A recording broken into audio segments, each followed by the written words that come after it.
Hi, this is Jeremy Morris on June 8th, 2026, putting the spotlight on one of the great 60s bands from the West Coast. We're talking about the Turtles. This is their debut album, which came out in 1965. It yielded two hits. One was a Dylan tune called It Ain't Me, Babe. The other hit you're listening to right now is called Let Me Be. Having two hits on your first album, that's pretty good.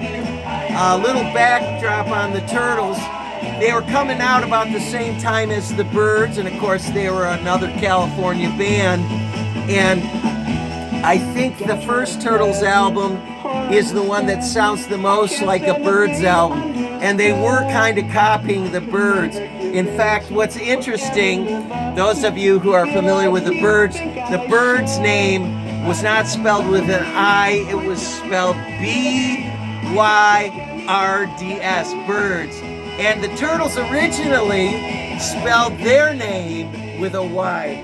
They spelled it T-Y-R-T-L-E-S. At the last minute, they decided to take out the Y and use a U instead. I think that was a really good idea, because otherwise people might have been calling them the Turtles or something. I mean, it would be confusing. So, why is this one my favorite album?